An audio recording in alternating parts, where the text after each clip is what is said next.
Au troisième, la porte à gauche. Le concierge avait répondu cela d'une voix aimable, où apparaissait une considération pour son locataire, et Georges Duroy monta l'escalier. Il était un peu gêné, intimidé et mal à l'aise. Il portait un habit pour la première fois de sa vie, et l'ensemble de sa toilette l'inquiétait. Il la sentait défectueusement tout, par les bottines non vernies mais assez fines cependant, car il avait la coquetterie du pied, par la chemise de 4,50 francs achetée le matin même au Louvre, dont le plastron trop mince se cassait déjà.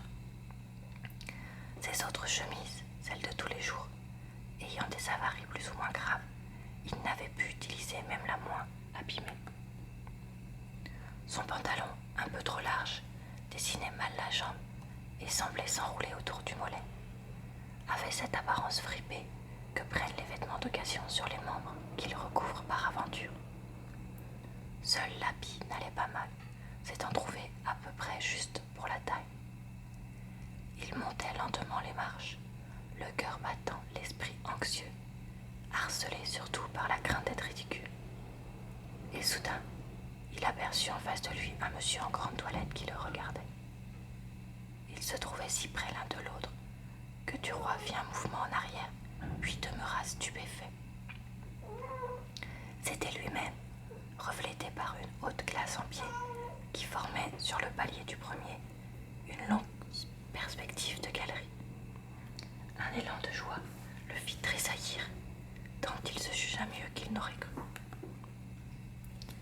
N'ayant chez lui que son petit miroir à barbe, il n'avait pu se contempler entièrement, et, comme il n'y voyait que fort mal les diverses parties de sa toilette improvisée, il s'exagérait les imperfections, s'affolait à l'idée d'être grotesque. Mais voilà en s'apercevant brusquement dans la glace, il ne s'était même pas reconnu. Il s'était pris pour un autre, pour un homme du monde, qu'il avait trouvé fort bien, fort chic au premier coup d'œil. Et maintenant, en se regardant avec soin, il reconnaissait que, vraiment, l'ensemble était satisfaisant. Alors, il s'étudia comme le font les acteurs pour apprendre leur rôle. Il se sourit, se tendit la main, fit des gestes, exprima des sentiments, l'étonnement, le plaisir, l'approbation. Et il chercha les degrés du sourire et les intentions de l'œil pour se montrer galant auprès des dames, pour leur faire comprendre qu'on les admire et qu'on les désire. Une porte s'ouvrit dans l'escalier. Il eut peur d'être surpris et il se mit à monter fort vite, avec la crainte d'avoir été vu, mis d'autant ainsi par quelque invité de son ami. En arrivant au second étage, il aperçut notre glage et il ralentit sa marche pour se regarder passer. Sa tournure lui parut vraiment élégante. Il marchait bien, et une confiance immodérée en lui-même emplit son âme. Certes, il réussirait avec cette figure-là, et son désir d'arriver, et la résolution qu'il se connaissait et l'indépendance de son esprit. Il avait envie de courir, de sauter en gravissant le dernier étage. Il s'arrêta devant la troisième classe, frisa sa moustache d'un mouvement qui lui était familier, ôta son chapeau pour réajuster sa chevelure et murmura à mi-voix, comme il faisait souvent, « Voilà une excellente invention !» Puis, tendant la main vers le timbre, il sonna. La porte s'ouvrit presque aussitôt, et il se trouva en présence d'un valet en habit noir, grave, rasé, si parfait de tenue, que Duroy se troubla de nouveau sans comprendre d'où lui venait cette vague émotion. D'une inconsciente comparaison peut-être entre la coupe de leurs vêtements. Ce laquais, qui avait les souliers vernis, demanda en prenant le pardessus le pardessus que Duroy tenait sur son bras, par peur de montrer les taches. « Qui dois-je annoncer ?» Et il jeta le nom derrière une porte soulevée dans un salon où il fallait entrer. Mais Duroy tout d'un coup perdait son aplomb, se sentit perclus de crainte, haletant. Il allait faire son premier pas dans l'existence attendue, rêvée. Il s'avança pourtant. une jeune femme blonde était debout, qui l'attendait, toute seule dans une grande pièce bien éclairée et pleine d'arbustes comme une serre. Il s'arrêta net, tout à fait déconcerté. Quelle était cette dame qui souriait? Puis il se souvint que Forestier était marié.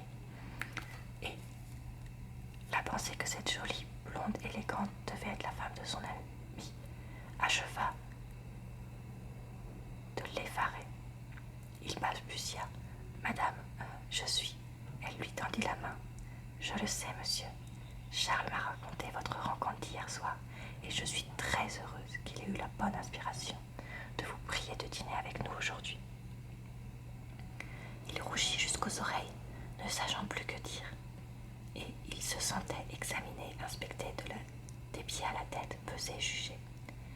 Il avait envie de s'excuser et d'inventer une raison pour expliquer les négligences de sa toilette, mais il ne trouva rien, n'osa pas toucher à ce sujet difficile. Il s'assit dans un fauteuil qu'elle lui désignait, et quand il sentit plier sous lui le velours élastique et tout du siège, quand il sentit enfoncé, appuyé, étreint par ce meuble caressant dont le dossier et les bras capitonnés le soutenaient délicatement, il lui sembla qu'il entrait dans une vie nouvelle et charmante, qu'il prenait possession de quelque chose de délicieux, qu'il devenait quelqu'un, qu'il était sauvé. Et il regarda Madame Forestier dont les yeux ne l'avaient pas quitté. Elle était vêtue d'une robe de cachemire bleu pâle qui dessinait bien sa taille souple et sa poitrine grasse. La chair des bras et de la gorge sortait d'une mousse de dentelle blanche dont était garni le corsage, et les courtes manches, et les cheveux relevés au sommet de la tête, frissant un peu sur la nuque, faisaient un léger nuage de duvet blond au-dessus du cou. Duroy se rassurait sous son regard, qui lui rappela, sans qu'il sût pourquoi, celui de la fille rencontrée la veille aux Folies Bergères. Elle avait les yeux gris, d'un gris assuré qui en rendait étrange l'expression. Le nez mince, les lèvres fortes, le menton un peu charnu, une figure irrégulière et séduisante, pleine de gentillesse et de malice. C'était un de ces visages de femme dont chaque ligne révèle une grâce particulière, semble avoir une signification, dont chaque mouvement paraît dire ou cacher quelque chose. Après un court silence, elle lui demanda: Vous êtes depuis longtemps à Paris? Il lui répondit en reprenant peu à peu possession de lui. Depuis quelques mois seulement, madame. J'ai un emploi dans les chemins de fer, mais Forestier m'a laissé espérer que je pourrais, grâce à lui, pénétrer dans le journalisme. Elle eut un sourire plus visible, plus bienveillant, et elle murmura en baissant la voix: Je sais. Le timbre avait tinté de nouveau. Le valet annonça: Madame de Marrel. C'était une petite brune, de celles qu'on appelle les brunettes. Elle entra d'une allure alerte. Elle semblait dessinée, moulée de la tête aux pieds, dans une robe sombre toute simple. Seule une rose rouge piquée dans ses cheveux noirs attirait l'œil violemment, semblant marquer sa physionomie, accentuer son caractère spécial, lui donner la note vive et brusque qu'il fallait. Une fillette en robe courte la suivait. Madame Forestier s'élança. Bonjour Clotilde. Bonjour Madeleine. Elles s'embrassèrent. Puis l'enfant tendit son front avec une assurance de grande personne en prononçant: Bonjour cousine. Madame Forestier la baisa, puis fit les présentations. Monsieur Georges Duroy, un beau camarade de Charles. Madame de Marelle, mon amie, un peu ma parente. Elle ajouta: Vous savez, nous sommes ici sans cérémonie, sans façon et sans pause. C'est entendu, n'est-ce pas? Le jeune homme s'inclina, mais la porte s'ouvrit de nouveau, et un gros monsieur, court et rond, parut, donnant le bras à une grande et belle femme, plus haute que lui, beaucoup plus jeune, de manière distinguée et d'allure grave. Monsieur Walter, député, financier, homme d'argent et d'affaires, juif et méridional, directeur de la vie française, et sa femme, née Basile Ravalot, fille du banquier de ce nom. très élégant et Norbert de Varenne, dont le col d'habit luisait, un peu ciré par le frottement des longs cheveux qui tombaient jusqu'aux épaules et semblaient semer dessus quelques grains de poussière blanche. Bon, je lirai la suite dans une prochaine vidéo vu que mon chat commence à m'énerver. Donc voilà, j'espère que ça vous a pas trop dérangé et je vous dis à bientôt.